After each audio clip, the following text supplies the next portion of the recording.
Kaloleni estate in the heart of Kenya's capital city, Nairobi, dates back to the colonial era. It's an area that is steeped in a colorful history. It was here, during pre-independence, that Kenya's founding father, Jomo Kenyatta, convened his political meetings. The estate was also home to Barack Obama Sr. The popular song Hapo Zamani by the legendary Miriam Makeba was first performed here at the Kaloleni Social Hall. Built between 1945 and 1948 by Italian prisoners of war, the area popularly known as Ololo has seen its share of influential individuals either work or live here.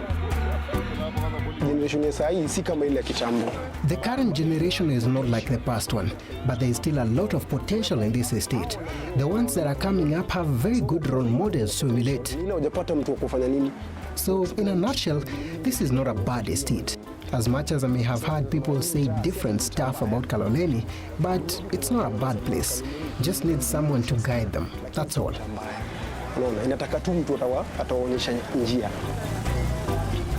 Kaloleni is also home to the 15,000-seater Nairobi City Stadium, and some of the best footballers Kenya has ever produced have come from the estate. Footballers like Marco Bibo, Joseph Weke, and Joseph Adech. Bryan Oduor was a football hopeful from the area. That is until he began playing handball. Now Bryan plays handball professionally. He has played for 3 Kenyan clubs in what has become a glittering career: Umeme Club, Black Mwamba, and Cereals Club. He started involving himself with sports soon after joining high school. That is when he started playing football. He was later introduced to handball. He had a brief stint with Cereals Club, and soon after, he flew abroad. We grew together with Bryan, but he was a little ahead of me. We used to play with him football in the estate. When he got sponsorship while playing handball, he left Kenya for Denmark. Kenya, akaenda Denmark. It was at Cereals where Bryan won the East and Central Africa Championship 5 times: 2003, 2004, 2005, 2006, and 7.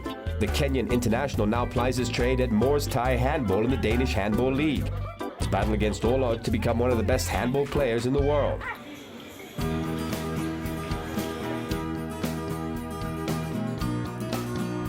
Bryan was in Kenya recently with another Kenyan international, Yawa Kaje, who plays in the Finnish Handball League. In Denmark, there are different types of leagues. There's best league, there's first division, second league, third division, and some series follows 1, 2, 3, and 4. So it depends on what level you're playing or how good you are. But people are making a living out of it, so yes, you can make a living out of it in Denmark. And the training is a bit fun. He's introducing new moves, so we're like the things that we are not used to. So everyone is excited, we are doing new things, and we are playing handball at a different level now. Basically, it's come to improve on our basics. You know, basics is everything. For example, maybe we don't have good structures from the lower ages, okay? We get most of the players from the high schools. Maybe they're missing some basic techniques, basic tactics, just to polish our basics, that we do the right thing, right? Looking at the years back, we haven't had a coach from an international level coming to train us. So starting with Bryan or other people coming from Denmark or any other international country, we are seeing handball in Kenya going to a top-notch level, and we are playing as other African countries like Angola, which have coaches from Portugal. Given the time, expertise, I think the players are willing to learn, and we are willing to go even higher. With the Kenya national team, Bryan has been to the 2011 All-Africa Games in Mozambique and the 2015 All-Africa Games in Brazzaville in the Republic of the Congo. His first handball club in Denmark was the SIF Club, Division 3. Later in 2011, he joined Moors Thai Club. He was named the best player and top scorer for the 2012-2013 top-tier side. 2015 was a good year for the Kenyan international as he won the Best Player award for the 2015-2016 season. He was also nominated alongside Poino Sisto from Uganda and Lebogang Fury from South Africa for the 6th edition of the annual Sports Personality of the Year award, the 2015 Celebrate Africa Awards held in Denmark. Took the runners-up pride. It was a good year, and that it was a good experience that they noticed actually a handball player in Celebrate Africa.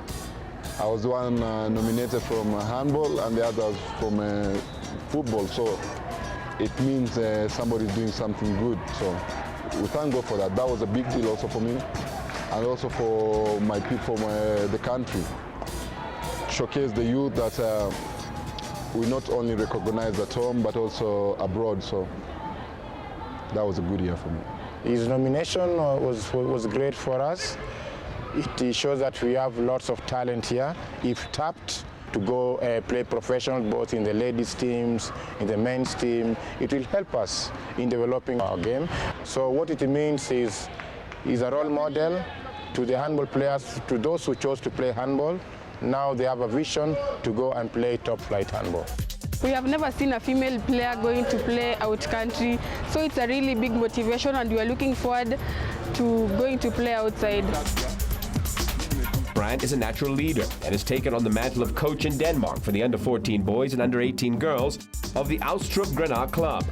The club has teams, under-14, under-16, under-18, under-21, where the players, key players of the club become part of this youth team to make.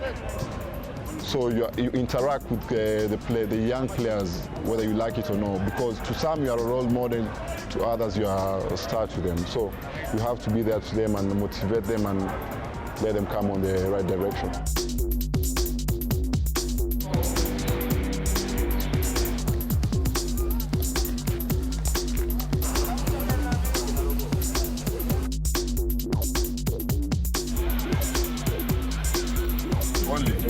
He's also formed an NGO known as Life to the Lifeless for street children, orphans, and the handicapped at home in Kenya. Bryan is a true example of what success should bring. We pray to God that he may have the strength to keep playing and to be able to carry our country's flag high too.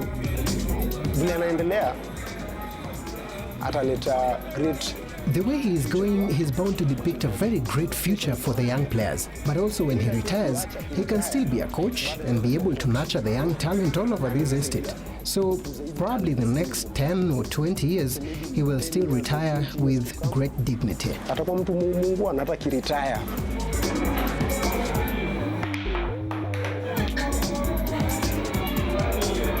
I pray he's going to keep up playing handball and inspiring more youths from this estate and Kenya and worldwide. And I love his hard work.